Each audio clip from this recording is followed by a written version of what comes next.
diciendo que, bueno, hoy tenemos la presentación, en primer lugar, del libro Prisioneros de la Ciencia, narrativas invisibilizadas de los pueblos originarios, un abordaje pedagógico, de Franco Campo.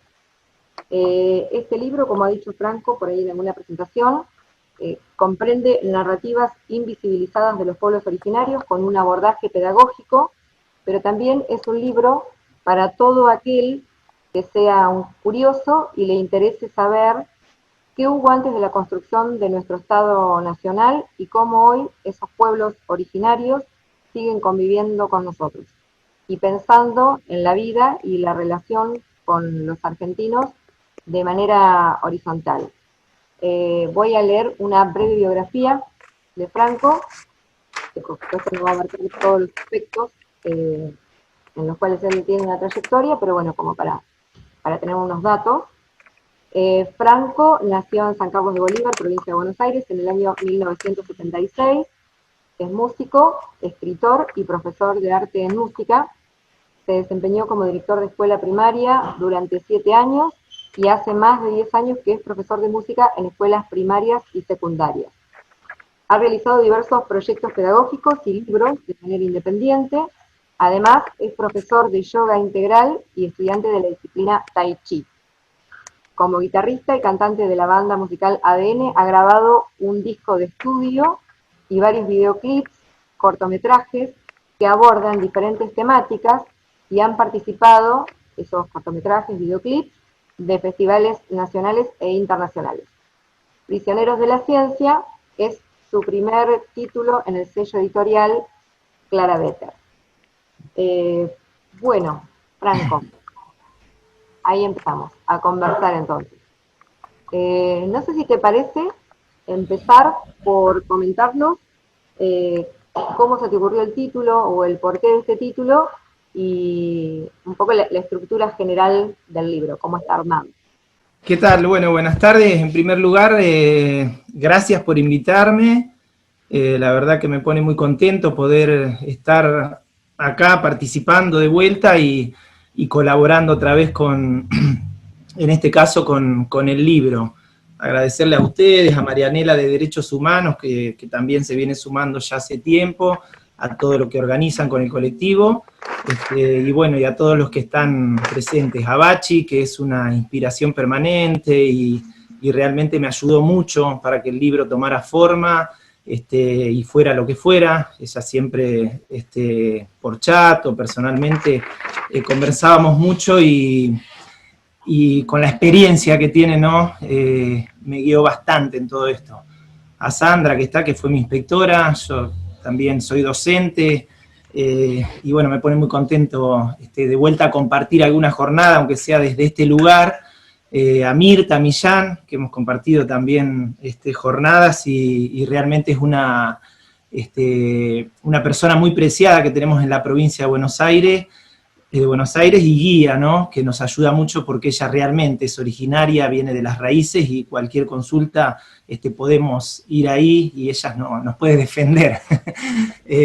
Bueno, a Karina, a todos los que están, a Silvana Alcaraz, voy viendo más o menos, y a Andrés Cernelli, que para mí la verdad que es un lujo compartir. Siempre recuerdo cuando pasó por la escuela primaria número 7, donde yo estaba de director, a juntar las llaves y a ver los murales, y bueno, verlo de vuelta acá, la verdad que es muy lindo, encontrarnos y seguir en la misma lucha, ¿no? Desde otro lugar, pero en la misma lucha. Así que, bueno, gracias a todos los que están, a Gustavo, bueno, a todos. El libro surge en realidad de una inquietud mía como docente.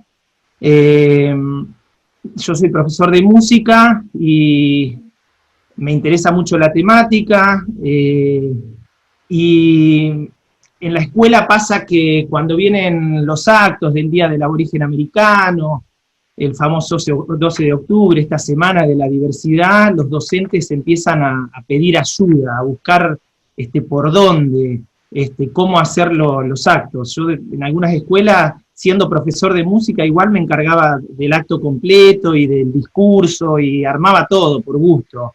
Y entonces en un momento pensé que todas esas cosas que yo iba juntando, haciendo, por ahí volcarlas en alguna especie de trabajo, de proyecto, y surge un libro de manera independiente, con actividades, con narraciones y demás, para poder aportar a los docentes. Ese libro se presentó en el 2012, 2013, después seguí trabajando en otros libros independientes, hicimos unas películas con los alumnos, mediometraje y un largometraje con la escuela primaria número 7, donde estaba, bueno, el gran Santos Vega también, donde participa Carlos Martínez Arazola, donde Marcelo Bárlico también hace su aporte y está en la película muy casera, pero con mucho contenido.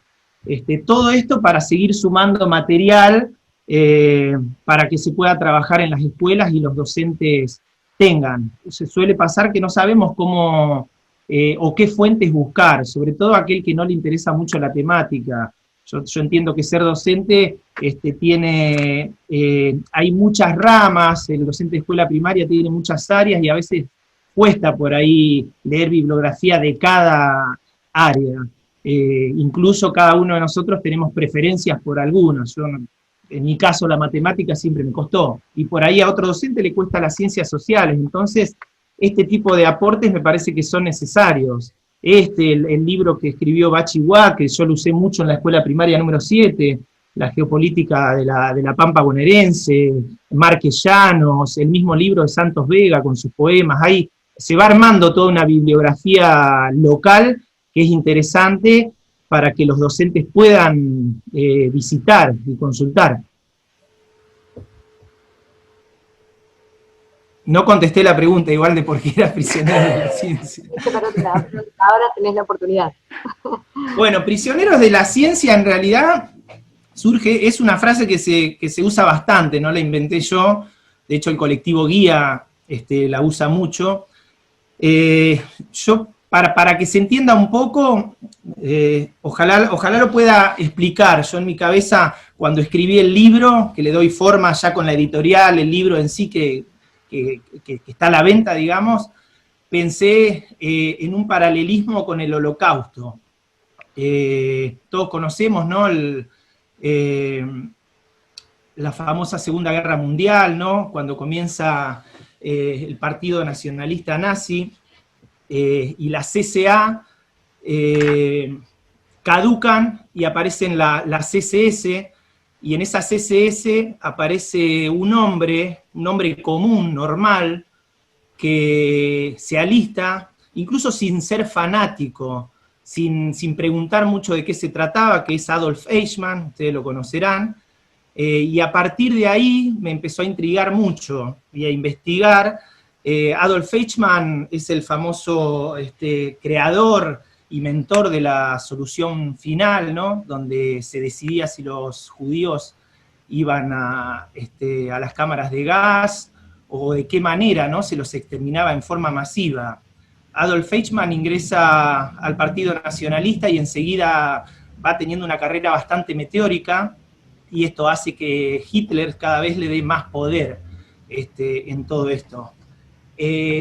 Cuando termina la Segunda Guerra, Adolf Eichmann se refugia acá en Argentina, hasta que lo descubren, ¿no?, y es trasladado a Israel para ser juzgado en ese famoso juicio donde estuvo una persona que para mí también es muy importante en todo esto, que si bien ella no habla de nuestras pampas, por así decirlo, pero realmente tiene mucho que ver, incluso con lo que estamos viviendo hoy en día, con todo esto del COVID y demás, que es la pensadora, para mí también es filósofa, pero a ella no le gustaba que le digan filósofa, que es Hannah Arendt, una pensadora judía alemana, que incluso estuvo varios días en campo de concentración, y ella entra con Adolf Eichmann en este juicio, va como corresponsal, y ahí descubre que realmente el mal tiene otra cara.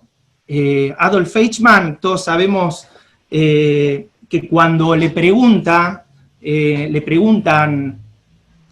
por qué lo había hecho, él solo dice que cumplía órdenes, que si él no hubiera llevado a cabo todas estas cosas que recibía de mandato superior, hubiera estado faltándole a la norma, a la ley que por ese entonces imperaba. Y es ahí cuando Hannah Arendt proclama y se pregunta, ¿sí?, qué es lo que está sucediendo con las personas normales, y crea, ¿no?, esto de la banalidad del mal, que justamente es la ausencia de malignidad. Todo lo que tiene que ver, lo que tiene de banal no está en lo que hizo Adolf Eichmann, sino en por qué lo hizo. Y Arendt define entre dos cuestiones, que son el conocimiento y el pensamiento. En el conocimiento nosotros podemos aportar ideas, teorías, resolver problemas técnicos, pero en el pensamiento aparece algo que tienen los pueblos originarios, y ahí es donde a mí me hace ruido y aparece todo esto, que es la empatía, es el diálogo interior, algo que a veces a los occidentales nos falta mucho, el intentar resolver los conflictos morales, en escuchar al otro, en tener un diálogo, en eso que decía Hannah Arendt, de solitud, en una reflexión crítica sobre las propias acciones, con nuestra más íntima soledad. Sócrates decía que, ella seguía mucho por Sócrates y decía que él hablaba con su daimon, con su alter ego interior. Adolf Eichmann, cuando es juzgado, él no reconoce sus crímenes, simplemente lo que él reconoce es que si no lo hubiera hecho, hubiera estado faltándole a su líder. Y esto por ahí es muy, muy fuerte, porque Hannah Arendt dice textualmente, por ejemplo, me impresionó la manifiesta superficialidad del acusado, que hacía imposible vincular la cuestionable maldad de sus actos. Los actos fueron monstruosos, pero el responsable, al menos el responsable efectivo que estaba siendo juzgado, era totalmente corriente, del montón, ni demoníaco ni monstruoso. Y esto nosotros, si lo vamos llevando a nuestro territorio, hoy argentino, ¿no?, lo podemos comparar tranquilamente con lo que sucedió en los diferentes genocidios indígenas que hubo,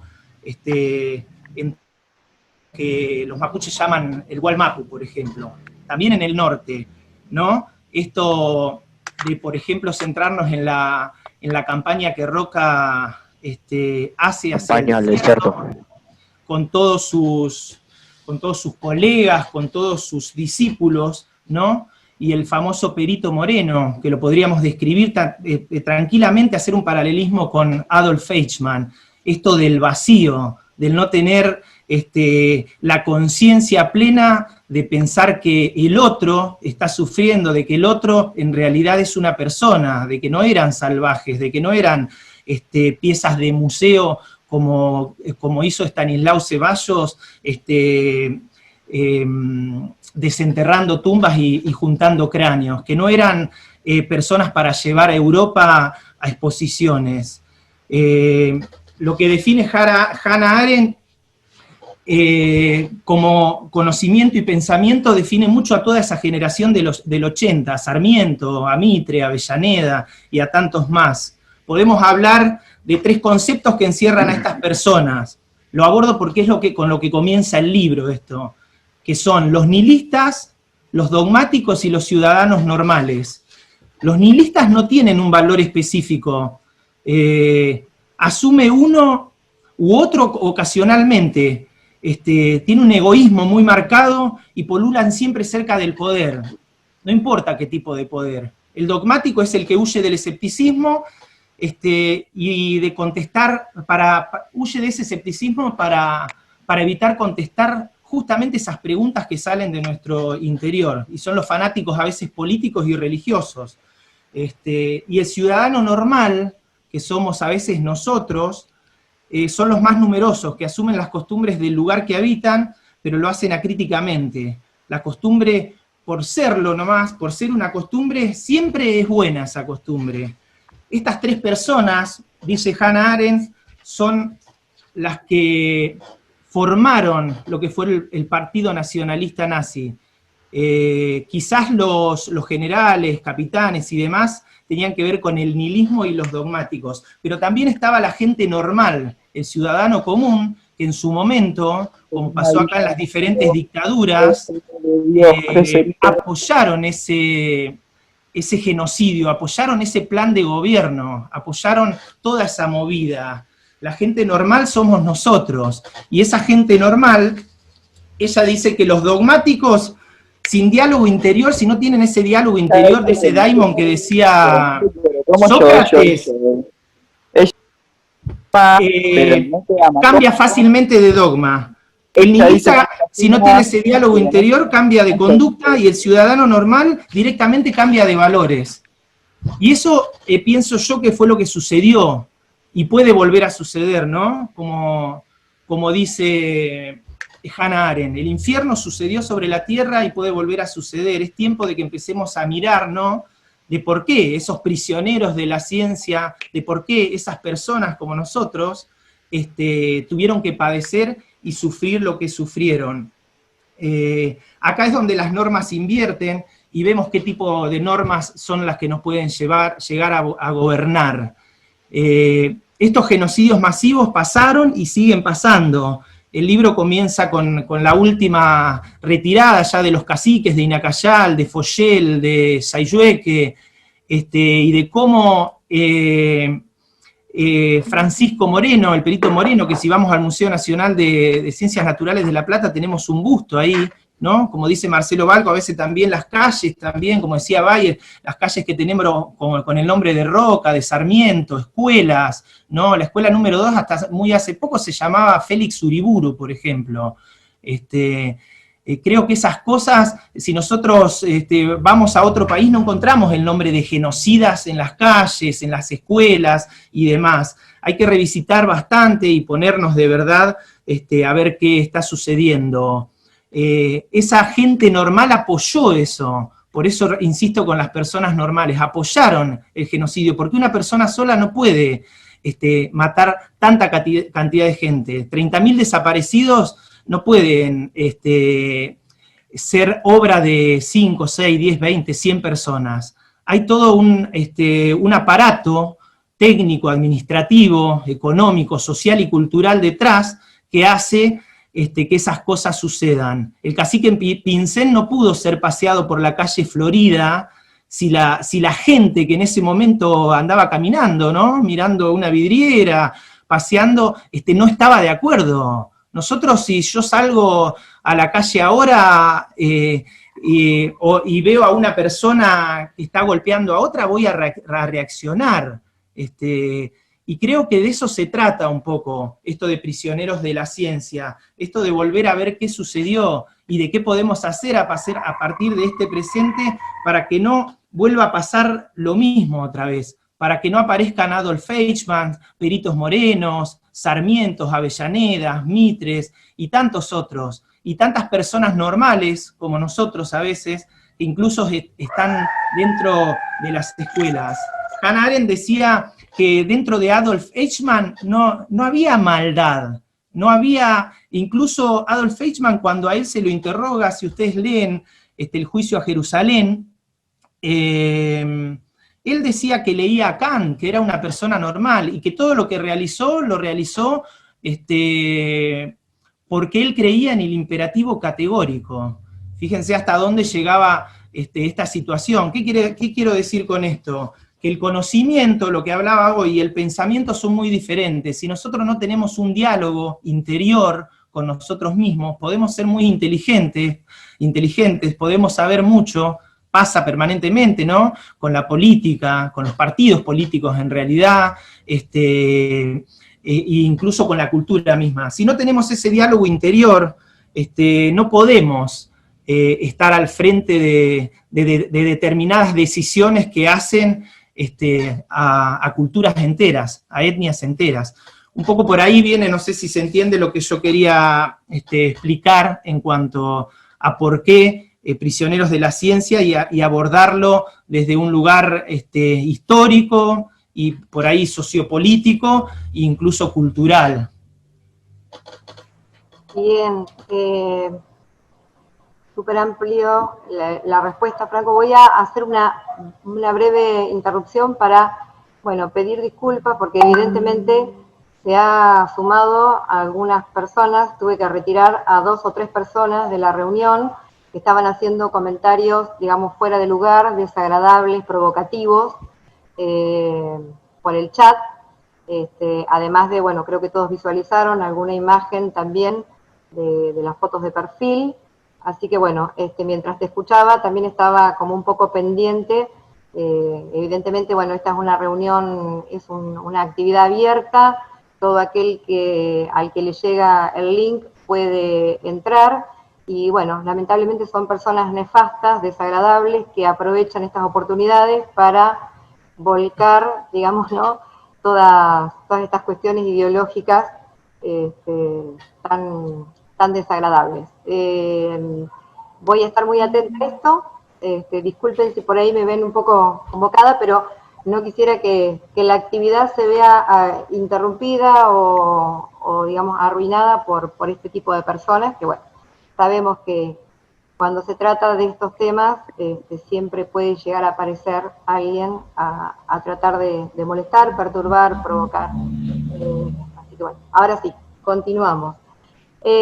Bueno, Frank, no sé si querés comentar, ahora ya yendo al libro concretamente, cómo está armado, los 2 cuentos, el glosario. ¿Querés comentar un poquito desde la cuestión del armado del libro? ¿Por qué este libro es súper interesante para la formación docente, tanto para la formación de quienes estén los estudiantes, actualmente de profesorados o de cualquier carrera docente, como también para los que estamos trabajando? Bueno, perfecto, sí. Bueno, el libro en sí es un libro, yo siempre digo que es un libro para la infancia, pero esa infancia que también nosotros como adultos llevamos adentro. No para la niñez nada más. Es un libro que si no lo abordamos con un adulto, con un docente, con una guía, no lo puede por ahí leer un niño, pero sí con la guía del docente. Es muy fácil de leer, son 2 cuentos, 2 narraciones, donde se mezcla la ficción y la realidad. Una es mapuche y la otra es tehuelche. Donde van apareciendo muchos datos históricos, locales, y ya después a nivel más macro también.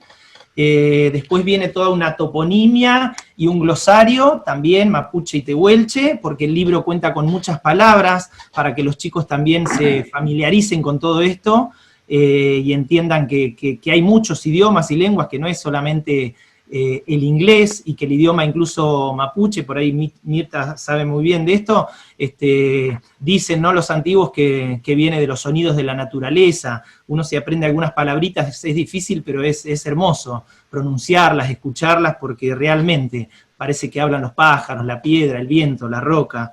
Es un libro, podría decir yo, para arrancar la infancia de la lógica humana, para despertar esto que decía recién, de ir hacia la infancia nosotros como adultos, encontrarnos con otro tiempo, esto que los griegos definían como cronos, aion y kairos. Vivimos permanentemente en la escuela en esa cronología de tiempo, de fechas, no solamente de batallas y demás, sino de nosotros, de estar todo programado y fragmentado.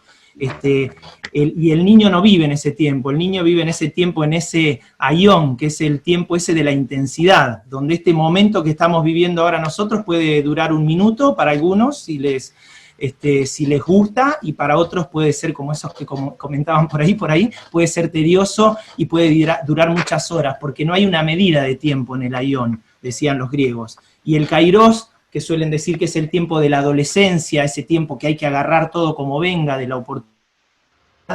Estos 3 tiempos hacen justamente a lo que yo quiero contar en el libro, que es eso, salir un poco de la estructura escolar y meternos desde otro lugar, salir de lo occidental. El libro está contado desde el originario, desde el otro lugar, está contado por ellos prácticamente. Yo investigué muchos años, es un libro pequeño, pero investigué muchos años y me tomé el trabajo de tratar de tener la palabra justa, no de inventarlo yo y de que a mí se me ocurrió y bueno, y pongo que pasó esto, no.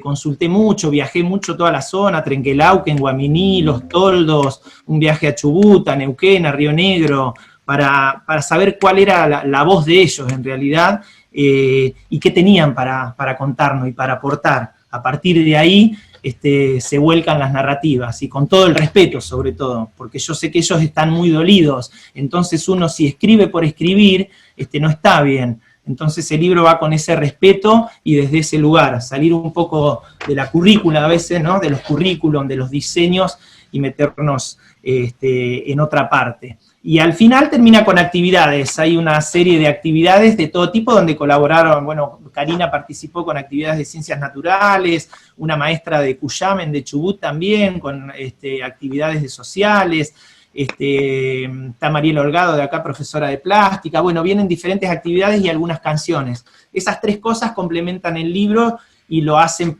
pedagógico, para que no son las actividades que tienen que hacer, no son como dispositivos o ideas para que uno siga investigando. Yo con el libro lo que quiero no es poner la verdad sobre la mesa, sino poner el debate, conversar de esto que estuvo no tan callado siempre en las escuelas, ¿no? Y en las instituciones. Buenísimo.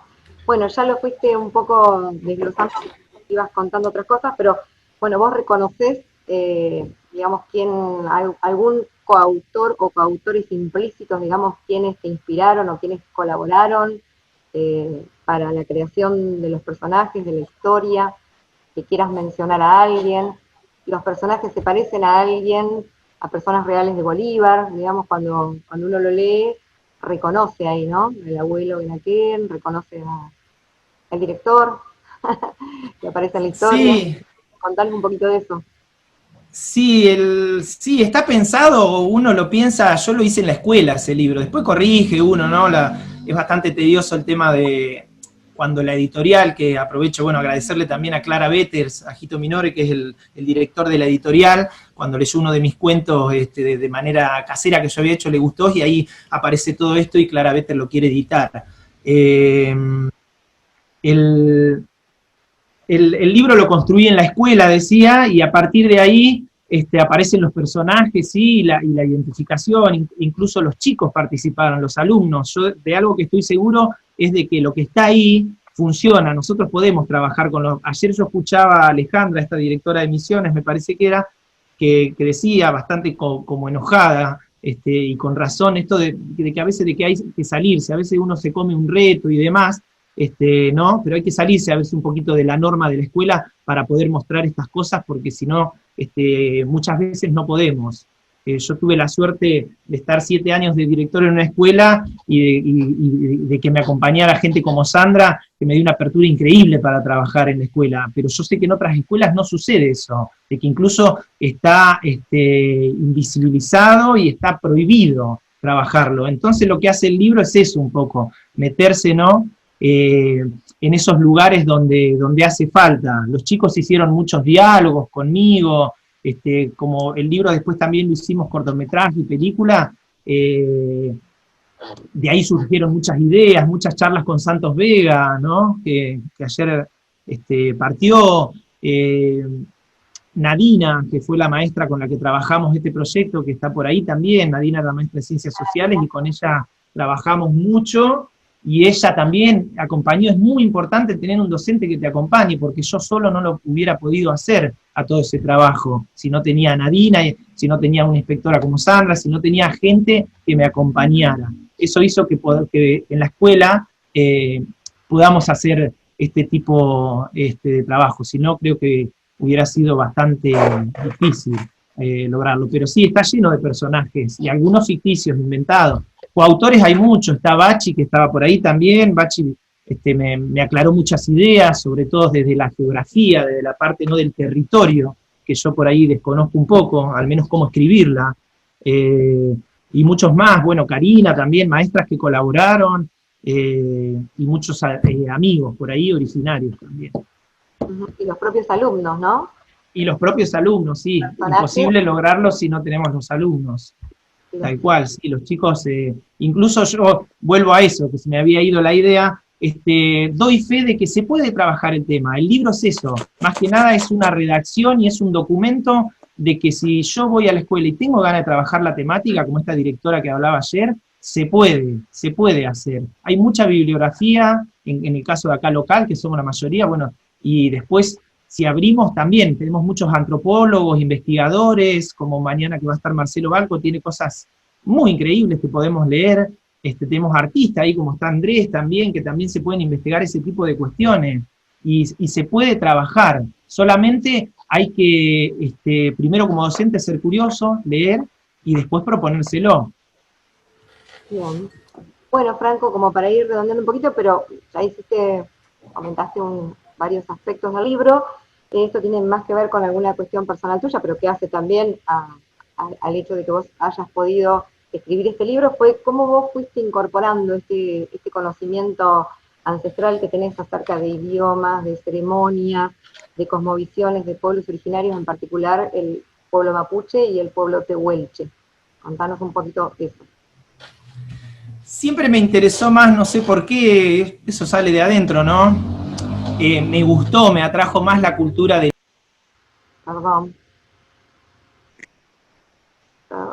Perdón, te silencié, Franco, perdóname. ¿Podés desilenciarte? Te silencié sin querer. Desilenciate, por favor. Ahí está, ¿no? Sí, ahí está. No, decía que siempre me atrajo más la cultura más del sur, de la Patagonia, ¿no? De lo que hoy es la Patagonia, pero también el norte tiene su riqueza. Y empecé, me parece que las primeras reuniones, encuentros, fueron también junto a vos, a Karina, a Mirta, cuando íbamos a las ceremonias de los Buñuelos y Pantu, allá en la Máxima, en Olavarría, y a partir de ahí uno se empieza a meter cada vez más. Después hubo visitas acá de algunos mapuches que vinieron a escuelas a dar charlas, y realmente me atrajo. Lo que me atrae es justamente esto que hablaba hoy, ¿no? Que a veces los ciudadanos normales, como decía yo hoy de Adolf Eichmann y demás, no tenían este vacío. El originario tiene esto para brindar, que nace de adentro, esto del respeto a los mayores, de lo importante de la palabra, de cuando el Ñempín, como le llamaban, ¿no? Los Gununacuna levantaban la palabra, y esa palabra se escuchaba. Hoy por hoy no nos escuchamos a veces, hablamos todos a la vez y demás. Todo eso hace a que por ahí uno se vaya volcando a ese tipo de culturas, ¿no? Hay muchas. La cultura india, me refiero a la India en sí, la cultura china, y creo que los pueblos originarios son conocedores, y son genios en eso. Y después de estos largos 500 años de mucha represión, están largando todo eso, están compartiéndolo con nosotros. Y eso está buenísimo, porque durante años y años, como me decía una abuela mapuche allá en Chubut, no podían hablar el idioma. Eso no se dice, me decía una abuela, que le decía al maestro. Y ahora todo eso se puede decir, se puede contar y compartir, y eso es re lindo. A mí fue lo que más me atrajo. Y creo que a la educación, nosotros que somos docentes, le aporta muchísimo eso, salir de la mirada occidental. Uh-huh.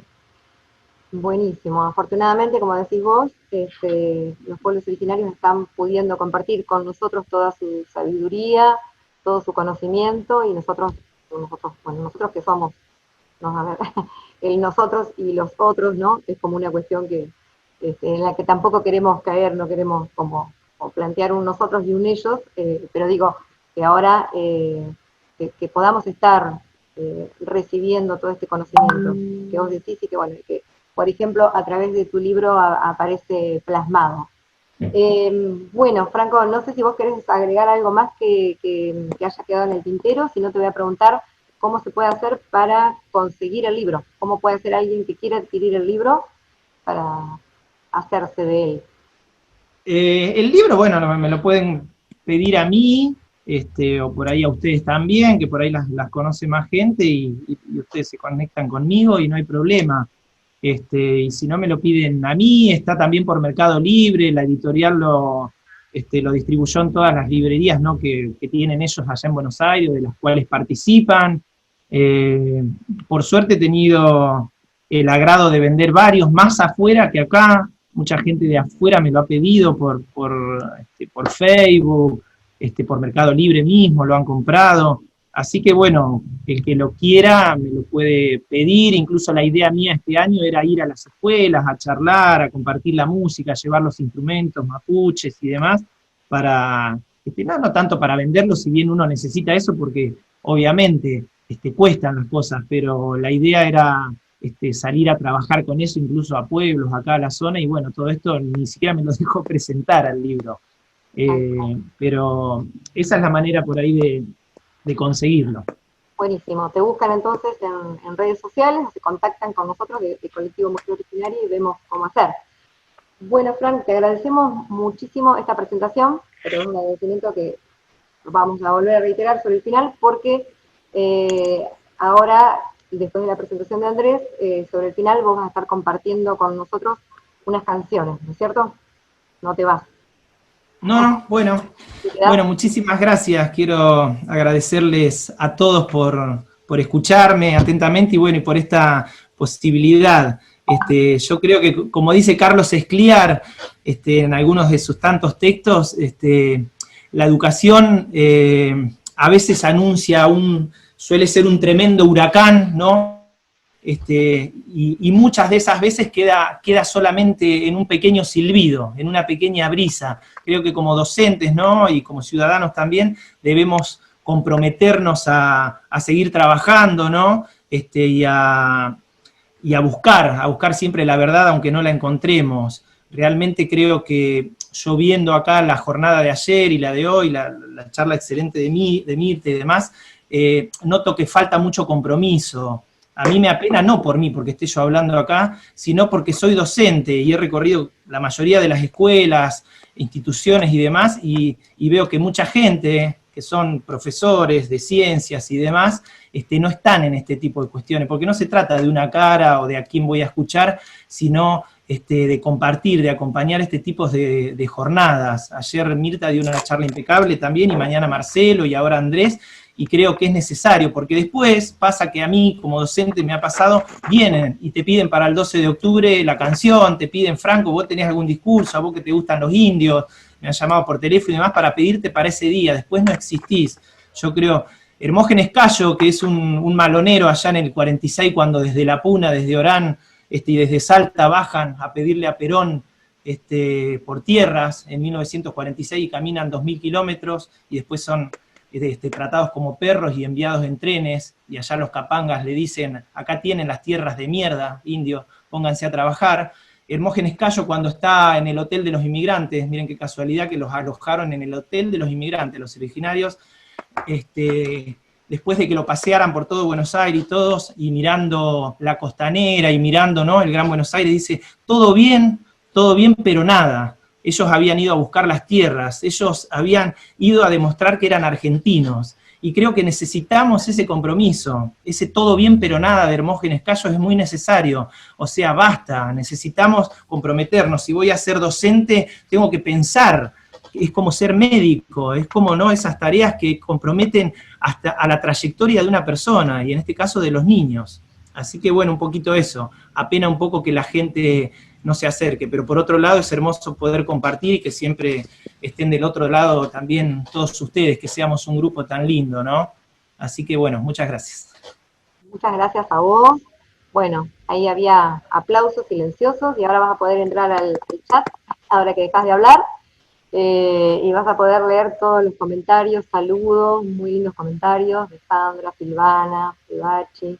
Bueno, lo vas a poder leer por vos mismo, Mirta también, así que bueno, muchísimas gracias, muchas gracias por ser parte del camino también, ¿sí? Estamos en el camino. De esta construcción y de esta puesta siempre en la memoria, de aquí por Bolívar, y bueno, y ya por muchos lugares más, ¿no? Bueno, vamos ahora a la segunda parte de esta jornada, donde vamos a presentar a Andrés, que bueno, mucho nos intercambiamos con Andrés acerca de cuál iban a ser los ejes o los motivos de la charla, pero seguramente que vamos a escuchar algo muy, muy interesante de su parte. Andrés es un amigo que ha estado aquí en Bolívar en reiteradas oportunidades con motivo de la campaña de Monumento a Mujer Originaria. Eso nos permitió, entre otras cosas, hacernos amigos, conocernos, y nos dio inspiración también para, al menos para nuestro nombre como colectivo, ¿no? De ese proyecto abrevamos y nos inspiramos también para constituirnos como colectivo Mujer Originaria aquí en Bolívar. Así que bueno, tenemos que empezar por agradecer por esa inspiración. Voy a leer brevemente también una biografía de Andrés, y a continuación ya él nos dirá qué es lo que nos tiene para decir. Bueno, Andrés Cerneri nació en la provincia de Buenos Aires en octubre de 1972, de formación autodidacta. Es artista plástico, es el artista plástico que está construyendo la obra en bronce más grande de la Argentina, justamente el Monumento a la Mujer Originaria, con 10.000 kilos de llaves donadas por la gente.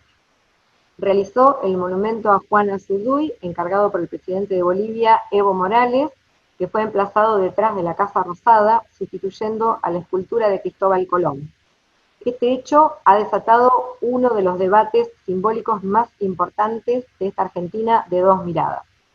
Posteriormente, la obra de 25.000 kilos de bronce y 9 metros de altura fue trasladada frente al Centro Cultural Kirchner de Buenos Aires.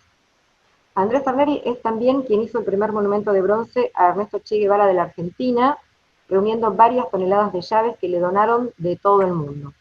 Realizó la escultura de 4 metros y donó a la ciudad de Rosario en 2008.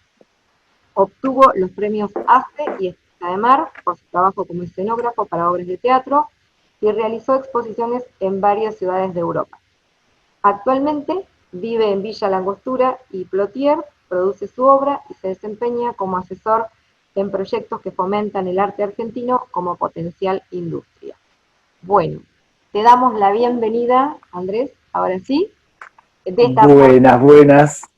estás presente de forma virtual, pero aquí estás. Bueno, buenas tardes a todos y a todas, ¿cómo están? Todos nos une a la gran mayoría de los presentes, veo la docencia. ¿Me escuchan bien ustedes? Sí. Sí, Andrés, perfecto. Sí. Muy bien. Bueno, muchísimas gracias bueno, por la invitación, por propiciar el espacio, por las charlas que ya se realizaron, por el trabajo de siempre. Bueno, a todos, ¿no? Pero el colectivo Mujer Originaria, Cari, Moni, Marianela, de Derechos Humanos, también no me quiero olvidar, a Gustavo, a Mirta Millán, bueno, Franco, un abrazo y un lindo, ahí siempre en las mismas trincheras, tirando para el mismo lado, aún cada uno en su propio territorio. Así que bueno, contento, muy contento.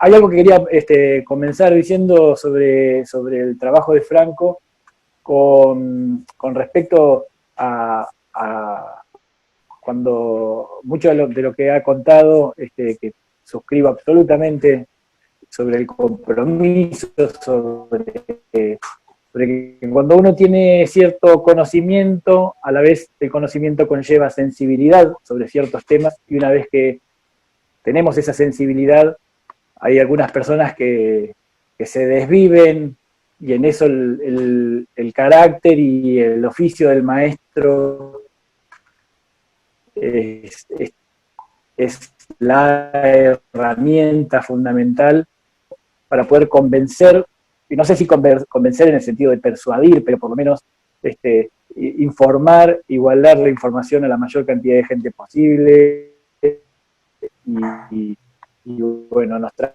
poblaciones, nuestros chicos, nuestros niños, nuestros adolescentes, esta información para que cuenten con ella como una riqueza, ¿no? Es muy bueno lo que dijiste, Moni, de no fomentar la otredad, aún contando, informando y sensibilizando, nunca ver a los pueblos originarios como los otros, como lo que no soy. Porque entiendo que cuanto más sabemos sobre los pueblos originarios, en realidad sabemos más sobre nosotros mismos, sobre nuestra familia, quiénes somos, nuestras raíces. Aún cuando, para aquellos que insisten en convencerse o querer convencerse de otra historia, que es la que se nos ha contado durante tanto tiempo, porque somos una sucursal europea, que más allá de la oscuridad o no de nuestra piel, el argentino típico bajó de los barcos, es nieto o hijo de alguien que bajó de los barcos, y con esa historia nos hemos creído que éramos una sucursal europea, y hemos cerrado los ojos a nuestra latinoamericanidad y a nuestra historia, y mirado con distancia a los que más cerca teníamos, a los que más saben sobre el cuidado de la tierra, a los que más saben sobre escuchar y digamos, los que tienen mejor vínculo con este territorio en el que vivimos, ¿no? Entonces, cuando pienso en la convivencia y pensamos en la convivencia y la digamos, nada, esto de estar cerca en el diálogo, en realidad los que no deberíamos, no es una cuestión de integrar a los pueblos originarios, sino de que nos integremos, que no nos quedemos afuera, no nos quedemos afuera de la convivencia, porque los últimos en llegar justamente fuimos los europeos, digamos, los europeizados, los dueños de casa ya estaban, y está bueno, con mucho respeto, aprender a escucharlos para saber más sobre nosotros mismos, sobre nuestra historia. Y me gusta, bueno, de muchas de las palabras que dijo Franco, a quien felicito por el trabajo, por el libro, por la dedicación y la pasión, y la vuelta pedagógica para poder contarle a los chicos sobre esto de las lenguas, la riqueza de las lenguas, que es esto de los sonidos dichos en lenguas que son más antiguas que nuestro propio idioma, y las comparaciones que hace sobre el idioma mapuche en relación a la etimología de esas palabras que suenan como la propia naturaleza, ¿no? En donde nos enseña que esas lenguas no solamente transmiten la traducción de una cosa, digamos, algo que uno podría traducir con una maquinita, con un traductor bajado de una aplicación, sino el conocimiento ancestral del diálogo con la naturaleza.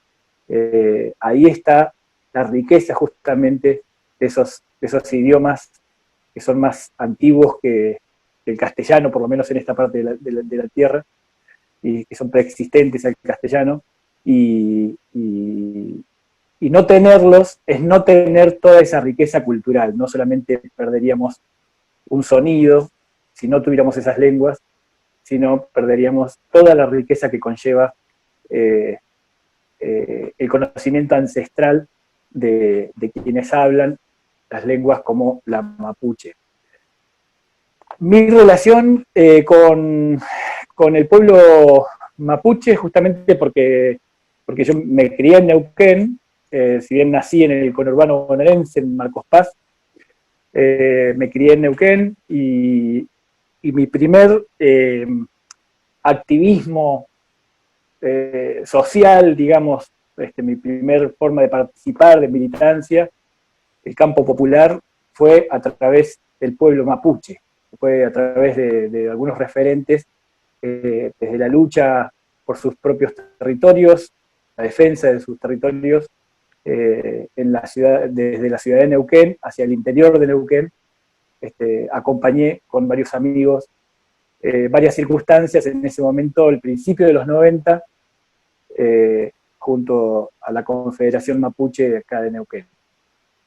Me dio la perspectiva para pensar en varias cosas, ¿no? En relación a la lucha y a la identidad, y mucha información que hasta las mismas frases que aprendí, como las primeras frases de la militancia, las sigo repitiendo y las sigo acunando conmigo, ¿no? Pero también, al haber sido un artista autodidacta, que uno no se recibe nunca, entonces siempre está estudiando, cuando es autodidacta no se trata de que uno ya venga sabido, sino que es un eterno estudiante y un eterno aprendedor de las cosas, en lo técnico y todo lo que rodea el arte. Así que la militancia y el arte se transformaron siempre en una misma cosa, en una misma categoría, como si fueran sinónimos. Diría, le agregaría la palabra comunicación, como también del mismo tenor. Entonces, se me hizo fácil explicarme por qué el arte o por qué la militancia. ¿Por qué la militancia? Porque estaba el arte para poder decir las cosas, para poder decir las metáforas, para poder renovar el discurso, agregarle pedagógicamente una forma de explicarse, de trascender, de decir, de generar estímulos a los compañeros nuevos, como lo hicieron otros conmigo, y el arte se transformó en una herramienta de la militancia para poder decir. ¿Y por qué el arte? Justamente porque había un contenido. Nunca el arte lo pensé como una herramienta en sí mismo, como una disciplina en sí misma, sino como un medio, una forma de llegar a algo que yo consideré siempre más importante, que era aquello que quisiera decir. Y en eso de querer decir, la obra colectiva, la obra que se lleva a cabo con otras personas, la obra que genera encuentro, debate, diálogo, siempre fue fructífera, fue fortificante, y entonces se fueron como acunando las dos cosas, transformándose y reforzándose ambas cosas como una misma. Así que en el encuentro de las metáforas, también fui cambiando ciertas perspectivas. Por ejemplo, yo entendía, porque pasaba cuando ya vivía en Buenos Aires y pasaba por ciertos monumentos muy desagradables, y me enteraba que la persona más reproducida en monumentos, a mí que siempre me gustó mucho la escultura, la persona más reproducida en monumentos en nuestro país es el general Roca. En segundo lugar, y bastante lejitos, viene San Martín, pero el primero y el más reproducido de todos es el general Roca. Después uno se va enterando, no es porque hay muchos monumentos a Roca, muchos bronces, y no es porque hubo iniciativas de juntar llaves, como hicimos con el monumento de la mujer originaria o con el monumento al Che. No es que hay muchos monumentos a Roca porque la gente se constituía en comisiones de fomento para donar llaves y construirle monumentos y homenajes y agradecimientos al general Roca, sino porque el propio Estado se hacía monumentos, ¿no? El propio Estado, y sobre todo en la década del 30, cuando el general Roca fue vicepresidente, fue una de las oportunidades en las que más monumentos se realizaron en todo el país. Muchos, lo suficientes como para hacer también, ya que hablamos del arte como una forma pedagógica, para construir y atornillar y remachar una pedagogía, ¿no? Así que lo es en el sentido que se lo use el arte como sistema pedagógico. Así que siempre renegaba de los monumentos pensando en como algo, el pedestal, me sonaba algo no para nada positivo, la pedestalización de las figuras, demasiado europeo. Y entonces, una vez surge, tras la pregunta de por qué no hay un monumento al Che en Argentina, por qué no hay un monumento a una figura a un revolucionario conocido e inspirador en todo el planeta, y justo en el país donde nació Ernesto Che Guevara, no había un monumento, ¿no? Entonces, ese monumento pensaba, ¿cómo no tendría que ser? Eso estaba muy seguro porque ya lo había pensado, sobre aquellos monumentos que yo veía que no me agradaba el mensaje, el método. Entonces pensaba en un monumento que no tenga ese pedestal alto, un monumento que no se haga con dinero, un monumento que sea una obra colectiva, que no esté llevado a cabo por una sola persona, que no esté financiado por alguien en particular. Y nace casi accidentalmente esta forma de hacer monumentos de esta manera, de resolverlo con llaves y elementos de bronce que le sobre a la gente, pero que también se transforme en el voto de confianza, en la forma en la que cada persona dice, toma esta llave y son mis gramos de confianza para que se pueda construir este monumento, ¿no? Monumento que yo en un principio pensaba, bueno, estamos, quienes hacemos esta escultura, estamos construyendo el monumento, porque vamos juntando el material y hacemos la escultura. Y a medida que fui escuchando una gran cantidad de historias, muchas historias sobre cómo, digamos, qué es lo que pensaba cada persona sobre el monumento, cómo debería hacerse, cómo debería ser la pose, en qué ciudad debería estar, digamos, tanta comunicación con tanta gente me dejó la firme convicción de pensarlo de otra manera. Ya no era la gente construyendo el monumento, sino el monumento construyendo más herramientas digamos, dadas a la gente para poder empoderarnos de un símbolo que tenía que ayudar a decirnos todo eso, ¿no? Que todo lo que se puede hacer, todo lo que podemos construir juntos, el arte como un instrumento de obra colectiva, tiene que ser una metáfora para la construcción de cosas más importantes incluso que el arte. Así que con el monumento al Che, no solamente que aprendí mucho, fue una muy linda actividad, no diría, bueno, uno le agrega la palabra revolucionario a muchas cosas.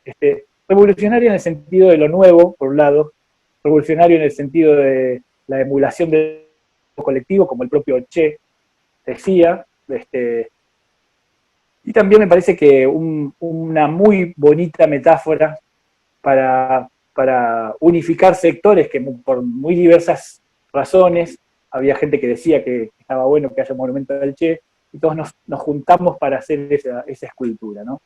Fue un muy, muy, muy bello encuentro, y en aquella inauguración, en el 2008, en Rosario, que es la ciudad donde donamos la escultura, se juntaron muchas personas ahí, dice el diario La Capital, al otro día, la capital de Rosario, que se juntaron 55.000 personas para celebrar esa escultura, ¿no?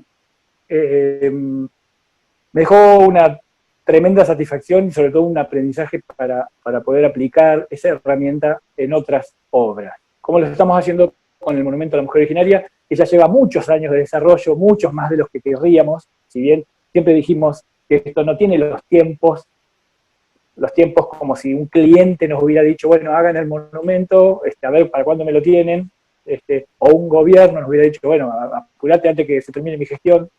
El monumento se hace en tanto haya mucha gente que esté de acuerdo, por supuesto. Nos hemos propuesto con Osvaldo, que es quien tuvo la idea de hacer el monumento a la mujer originaria, Osvaldo Bayer, queridísimo Osvaldo Bayer, y recordado y sentido, propuso hacer el monumento a la mujer originaria, pero también propuso una forma de explicar ese proyecto que ese proyecto nos sigue construyendo. Es un proyecto como aquel monumento al Che, es un monumento que le va a pasar a la escultura lo que nos pase a nosotros, lo que seamos nosotros. Nos habíamos propuesto hacer aquel monumento al Che sin dinero y con trabajo voluntario, con la solidaridad de muchas personas, algo tan pequeño como una llave, y nos propusimos lo mismo, solo que en una magnitud bastante más grande, este monumento a la mujer originaria, que tiene que ser también la misma metáfora, reflejar lo que nos pasa con respecto a un tema que tiene que ver con nuestras raíces, con nuestro respeto a quienes estaban primero en esta tierra, a nuestros mayores, a nuestras bibliotecas vivientes, que son los pueblos originarios, los adultos, los grandes, las mujeres de los pueblos originarios, inexplicable el sufrimiento de ellas, como la de los hombres, pero como siempre invisibilizadas. Así que el monumento a la mujer originaria es algo que está en desarrollo. Casualmente, no es que tenga grandes novedades, pero bueno, justamente terminamos una nota, lo digo como casi noticia, terminamos una nota para poder pedir que el bronce, las 10 toneladas de bronce que tenemos desde hace ya varios años, que tenemos todo el bronce para hacer la escultura, pero no tenemos el resto de la infraestructura para poder terminar la escultura, queremos volver a la ex ESMA, digamos, que esté en el galpón de la ex ESMA donde comenzó el proyecto, del cual nos habían echado apenas asumió Macri. Apenas comienza el gobierno de Mauricio Macri, de ese lugar nos sacaron así judicialmente y nos echaron de ese lugar, y ahí se interrumpe el proyecto del monumento a la mujer originaria, del cual ya teníamos todo el bronce y estábamos haciendo la escultura. Tuvimos que romper la matriz, la propia escultura, y llevarnos las cosas muy rápidamente, porque nos dieron 2 días, a partir del momento en el que cerraron el galpón, se judicializó, y nos dieron 2 días para poder sacar todo, y eran 10 toneladas de bronce que tuvimos que sacar. Así que, bueno, ahora estamos planteando volver a ese lugar, no sé si para hacer ahí el monumento, pero por lo menos para guardar el bronce que está en un lugar medio escondido ahí en Avellaneda. Bueno, así que el arte colectivo, el arte como instrumento pedagógico, que sirve como un instrumento movilizador, que encuentra las metáforas, que encuentra la posibilidad de renovar el discurso, de convencer a más compañeros a que se sumen a las filas, como siempre también pasa en la docencia, el arte es un instrumento, no importa si los docentes son o no artistas, ¿no? Pero utilizar la herramienta del arte como forma de expresión para poder agarrar con más fuerza las experiencias en el aprendizaje. Así que yo confío mucho en los artistas, en los que no son artistas, en los hechos de expresión, como una herramienta para decir. A ver qué más tenía para contarles. No, respecto al libro también me parece un extraordinario trabajo. Me parece que es necesario justamente porque conforme van naciendo más pibes en esta democracia que se va sumando años, también hay que buscarle todas las vueltas posibles al aprendizaje, ¿no? Y entre justamente Franco, que es músico, que es escritor, sería una especie de Rambo de esos que utilizan todo tipo de armas en las guerras, el que sabe pilotear un helicóptero y ataca con cuchillo. Así que, Franco, te felicito por todas las herramientas que usás para poder decir lo que pasa por tu cabecita. Así que agradecido de eso. Bueno, súper interesante siempre, tus reflexiones, bueno, y contar tu experiencia como artista plástico, como escultor, también como pintor, ¿no? Estaba pensando ahora mientras te escuchaba y hablabas del tema de los monumentos y ¿no? Cuando se constituyó la estatuaria nacional, ¿no? que eso muy bien lo cuenta Marcelo Balco en sus libros y sobre todo en el de pedestales y prontuarios. No sé si tenés ganas de comentar algo respecto de esta siempre, digamos, polémica que hay entre desmonumentar sí o desmonumentar no a aquellos próceres, digamos, consagrados por la historia oficial, que con la revisión de la historia y demás nos hemos dado cuenta que no eran tales, ¿no? Claro. Algo al respecto. Bueno, todo cuando se habla de Roca, ¿no? Que ha sido el que más objeto ha sido siempre de proyectos de desmonumentación, inclusive aquí en Bolívar en algún momento lo consideramos también. Sí, bueno, mi perspectiva sobre qué es un monumento, yo me imagino dos formas, ¿no? Digamos, que tiene, hay dos miradas. A ver, bueno, no, hay dos miradas, esto no estoy diciendo ninguna novedad. Quiero decir, dentro de la explicación que le doy a dos motivos por los cuales yo creo que digamos, explicaría qué es un monumento, es, por un lado, una deuda con el pasado, quiero decir, como una forma, un aspecto documentacional, una forma de celebrar un hito que genera el recuerdo de alguna parte de nuestra historia, que siempre tiene un aspecto político y siempre tiene un sesgo, la mirada, para que elijamos la vida de tal o cual persona a homenajear, ¿no? Digamos, ahí nunca está ausente la ideología respecto a quién definimos como retratado. Un poco en vistas a nuestro pasado, es elegir a esa persona y hacerla, digamos, sumarla a nuestra historia. Y en relación a nuestro futuro también, que es a donde a mí me gusta poner más el acento, también, y nunca menos político, digamos, en el mismo tono, hay como una mirada política. Respecto al futuro, es también darles un mensaje a las futuras generaciones sobre a quienes estamos eligiendo como nuestros mejores, nuestros referentes. Y en eso conlleva indefectiblemente una responsabilidad, porque le estamos diciendo un mensaje a los que vienen, a nuestros hijos, que hoy quienes estamos cuidando esta casa, que es nuestro país, nuestro mobiliario público, quienes estamos cuidando esta parte de la historia, les estamos queriendo decir, sean como nosotros les pedimos que, digamos, tengan nuestra mirada, ¿no?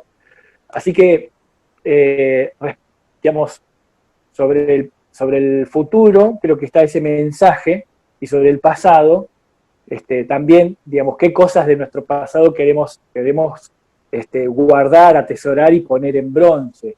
Un material que es eterno, en el caso de los bronces, que hay esculturas de bronce desde que el hombre fabricó el bronce hace 7.000 años, el bronce está ahí con su misma forma. Y entonces los monumentos tienen esa fuerza.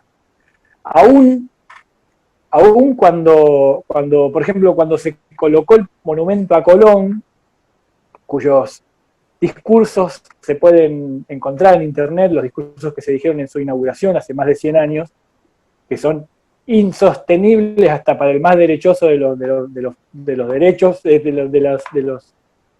los políticos, sería cualquier tipo de discurso de los que se dijeron en ese momento, racistas, intolerantes, aún sintiéndolos, hay muchos políticos que no lo podrían decir, imagínate si era indecoroso. Y entonces esos monumentos trascendieron, o sea, quiero decir, la fuerza que tenían en ese momento los monumentos, cuando no existía ni la radio, ni la televisión, no sé si la radio, bueno, la televisión, no existía, todos los medios de comunicación que vinieron desde los últimos 100 años hasta hoy, el monumento nunca dejó de tener la fuerza comunicacional y simbólica que tuvo en aquellos momentos. Cuando el monumento, más de 100 años después, intenta sacarse atrás de la Casa Rosada para poner el monumento a Juana Zurduy, fue un escándalo tremendo, salió en todos lados, parecía un atropello. ¿Cómo le van a hacer eso a la comunidad italiana? Encima para poner a una inmigrante boliviana, inaudito. Y bueno, y los Colón contra los Juana Zurduy, nos prendimos todos a una lucha simbólica, una batalla simbólica importante. Y ahí me pensé en eso, ¿no? Digamos, aún con tanta cantidad de formas de comunicación, el poder simbólico de los monumentos no bajó su tenor, no perdió su fuerza. Los monumentos nos siguen hablando aún estáticos, ahí, quietitos, incólumes, siguen dando su mensaje, ¿no? Su pedagogía. Entonces, esa batalla hay que librarla y hay que poner cuáles son nuestros monumentos, cuáles son nuestros homenajeados, las personas a las que nosotros queremos señalar hoy como nuestros mejores para decirle a las futuras generaciones que observen a esas figuras, que las miren, que conozcan sus biografías, que lean sus libros, que lo tomen como parte de su historia. Así que el monumento tiene esto se me ocurren otras dos formas de ser mirados, por eso la discusión de aquellos que quieren sacar los monumentos y esos que dicen que mejor dejarlos. Hay muchos de los que dicen, no, mejor dejarlos, que no son fachos, no son personas de derecha fundados en la cuestión ideológica de que hay que dejar a los generales Roca, sino los románticos, muchos que dicen, no, pero siempre estuvo ahí, ¿no? Ya figura en el mapa, el cartero seguía por el monumento para traerme la boleta de la luz, y entonces, o el nombre de la calle, esos bustos que parecen inocentes a veces, tienen esta forma de ser vista por muchos, ¿no? Diría casi la mayoría de las personas que prefieren no tocar los monumentos, no, si siempre estuvo ahí, aparte Roca existió. Si Roca existió, ¿por qué no va a tener monumento? Y tantos otros. Y también otros que piensan que somos una sociedad dinámica, somos una sociedad que todavía tiene que seguir eligiendo a quienes hay que retratar, a quienes hay que pedestalizar, a quienes ponemos ahí en ese espacio del homenaje. Si monumento podría ser un sinónimo de homenaje o de agradecimiento, ¿a quiénes le estamos agradeciendo nuestra historia, ¿no? Ahora que se rompió ese estado natural, como decía Adolf Eichmann en los juicios de Nuremberg,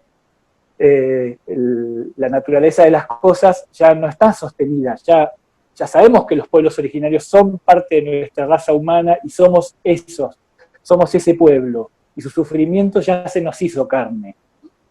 No podemos pensar que quien los mató y quien los intentó exterminarlos, quien intentó hasta envenenarlos en asados para quitarles las tierras, deberían tener un homenaje hecho monumento. Es insostenible.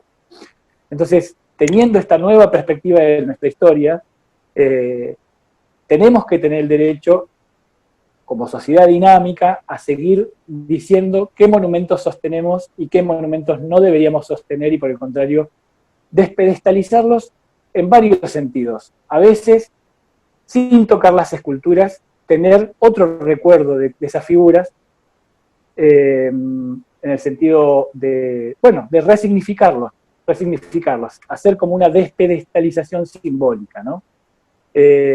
Aún con sus monumentos todavía puestos ahí donde están.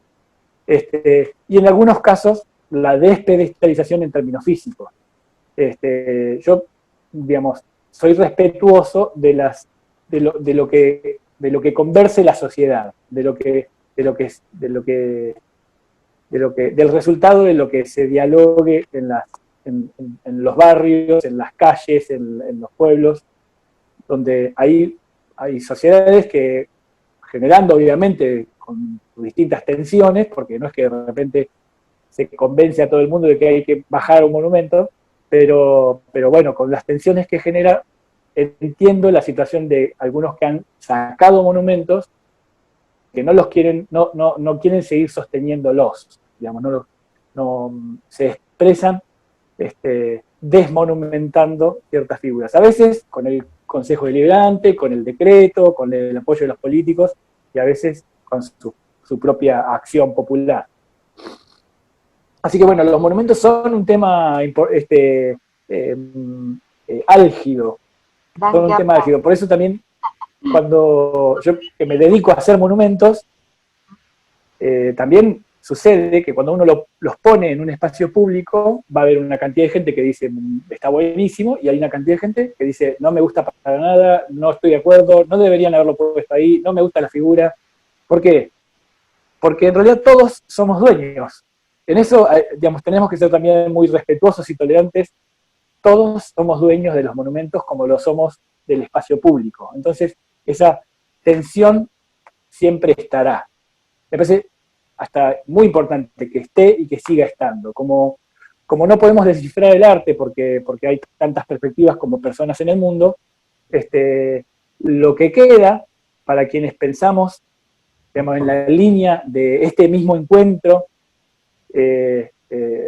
digamos, de entre los presentes que estamos, excepto los dos que se habían colado ahí, para quienes estamos, no nos queda otra que seguir siendo creativos y utilizar nuestra mejor pedagogía, nuestras mejores herramientas pedagógicas para poder convencer y sumar más gente a las filas. El arte es una herramienta, el libro es una herramienta, y las canciones que vamos a escuchar ahora son otra herramienta. Mejor pase imposible, ¿no, Franco? Ahí, Franco, vos tendrías que haber empezado ahí. Claro, era ese. No es lo que ensayamos. Creo que la mayoría de los que están aquí saben, pero bueno, mañana vamos a tener el conversatorio con Marcelo Balco a las 18 horas. Así que vamos a estar enviando los links o el link como para que se puedan conectar mañana en lo que sería la última actividad de la jornada. Fran, ahora sí. A ver, ¿se escucha? Sí, ¿no? Sí. Perfectamente. Bueno, bueno, yo aprovecho a agradecer ahí, estuve leyendo algunos comentarios y también bienvenidos sean las críticas y demás. Por ahí cuando son desagradables, no está bueno, ahí es donde falla lo que estuvimos hablando anteriormente, ¿no? La educación. Porque está bueno que, o sea, es interesante que la gente opine distinto, y muy importante, si no seríamos todos iguales. Bueno, ya se ha extendido bastante, no quiero hacerlo largo, espero que se escuche más o menos, porque estas plataformas a veces, bueno, distorsionan un poco el sonido. Me voy a despedir con 3 canciones, muy agradecido a ustedes como colectivo de la mujer originaria, del cual me siento parte, a todos los que están presentes, y bueno, y muy contento de compartir con Andrés todo esto. Muchas gracias, bueno, por la buena onda y por estar, ¿no? También por escuchar la presentación de este pequeño libro. Así que bueno, esta canción la cantaba la abuela Carmen Nahuel Tripay, allá un poquito más abajo todavía de donde está Andrés, en Ñorquinco, en el Alto Ñorquinco, en Chubut, que se llama Ñapilinquén, y dice más o menos así.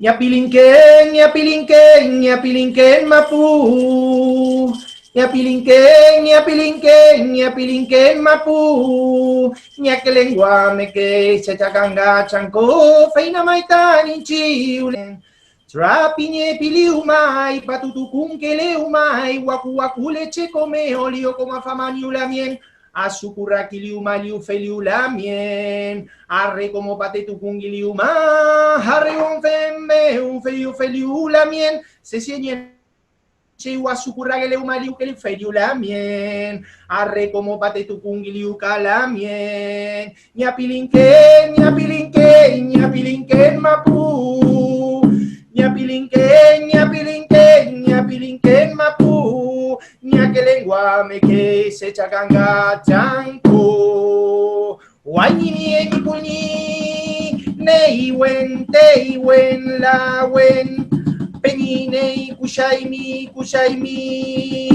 highway, lawen, quinapa, piuque, lonco, neimi, ruca, la buena, piña y mi, peñi, la buen fe, peña y mi, choy fil, ñe, jotewe.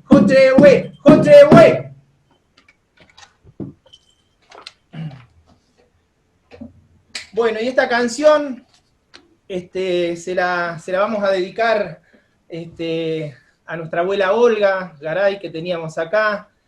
Se llama La Ñerefe. Las Ñerefe son las tejedoras para el mundo mapuche. Se la vamos a dedicar a todas esas mujeres, ¿no?, que tanto luchan a veces por ser también visibilizadas desde distintos puntos y ángulos. Julia Aburto es una abuela mapuche que vive allá por Trevelin, entre Trevelin y Lago Rosario. Hay una comunidad más pequeña aún que se llama Sierra Colorada. Ahí ella cada viernes se levanta y sale por el camino y va a la escuela número 208 a dar clases en lengua, como dice ella, en lenguaje paisano, como le dicen ellos. Para todas las mujeres y en nombre de la tejedora de la Ñerefe, Julia Aburto.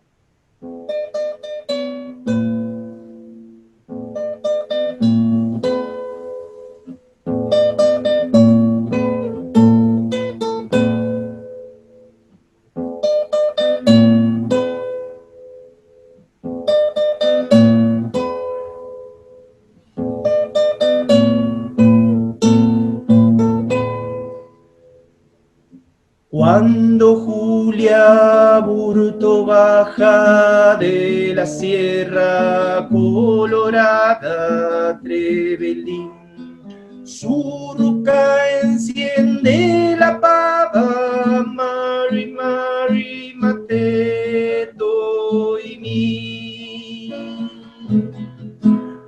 Mujer Ñerefe, papá y muy sabia, tortera y uso de blanca lana,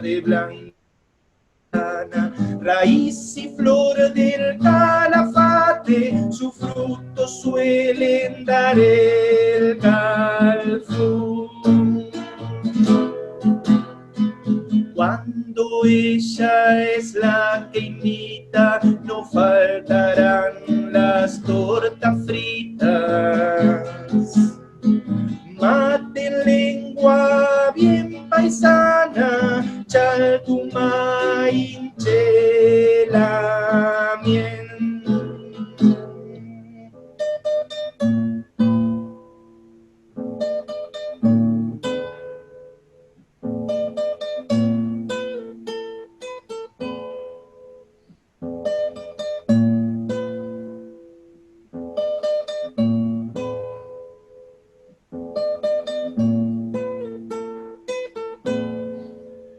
La urdiembre lista, la trama espera, las manos de Julia arrancan su labor, y el huichal que muestra pronto entre choy que sala lunguche.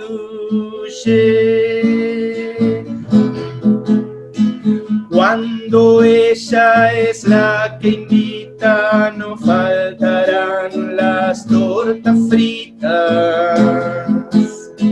Mate, lengua bien paisana, chaltuma, hinchela, bien.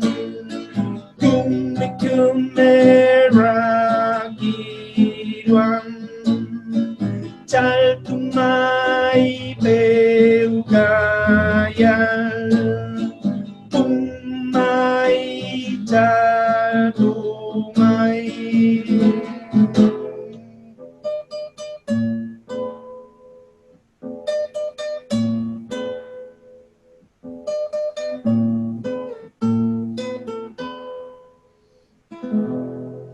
Bueno, para la tejedora Julia Aburto, esa canción que aprovecho a decir que, bueno, va a estar en un disquito pequeño que acabo de terminar de grabar y en breve, bueno, lo estaré también presentando y compartiendo más que nada, y tiene muchas canciones que tienen que ver con todo esto. Estas canciones tenían que ver con los mapuches, con la lengua mapuche también. Siempre el pueblo tehuelche, el pueblo gununa cuna, el pueblo pampa, ¿no?, como le decimos a veces los occidentales, queda un poquito más relegado, como el pueblo mapuche fue más belicoso siempre y alzó más la voz, pero nosotros también tenemos a los tehuelches, o ellos nos tienen a nosotros, y había una canción muy linda que cantaba Aimé Painé, una gran referente que invito a escuchar a docentes y demás, y que se las muestren a los chicos. Aimé Painé era una excelente, no solamente cantante, sino contadora de historias y de relatos. Murió muy joven, desgraciadamente, era de allá de Río Negro, y cuando ella viene a Buenos Aires y empieza a cantar en el coro nacional, acá del Teatro Colón, si no me equivoco, en un encuentro descubre que otros países cantaban canciones en el coro en lenguas de sus distintas etnias, ¿no? De esos territorios, y ahí es donde ella empieza todo el recorrido hacia atrás, como dicen los Gununacuna, ¿no? Como decía Vicente Pincén, el futuro va hacia atrás, y ella decía que había que encontrar la identidad, y ahí empieza un recorrido y recopilación de canciones con sus abuelas, allá en el sur, junto a Casamiquela también, a Rodolfo Casamiquela, que era muy amigo de ella, y nos trae todo esto. Hay una canción que era del cacique Pichalao, que recopiló José María Cual, que es la única canción tehuelche, al menos que he encontrado yo, que hay registrada y que se puede cantar, que se llama La canción del caballo blanco, y decía que en el mar están dando gente con caballo blanco. Era la primera vez que ellos veían un vapor. Lo que era blanco y veían salir era gente. Estaban acostumbrados a ver de gente de a caballo ellos, y vieron en el mar un vapor y veían gente y pensaban, ¿no?, que el caballo blanco era el caballo blanco del mar, el barco. Esta canción, la canción del caballo blanco, bueno, y con esto me despido, nuevamente muy agradecido y contento, y dispuesto para cualquier consulta, para colaborar y trabajar con docentes, con el que tenga ganas, acá estoy. Muchas gracias. Esta canción dice así: Huachuqueclahotem, huachuqueclahotem, hequeleclehotem, hequelelucalucaluhotem, clatapulacnahotem, clatapulacnahotem, kayawatsumaknahotem, kayawatsumaknahotem, huacucnahotem, gucacnahotem. Bueno, muchas gracias. Bueno, podemos desmutear los micrófonos y hacer un aplauso.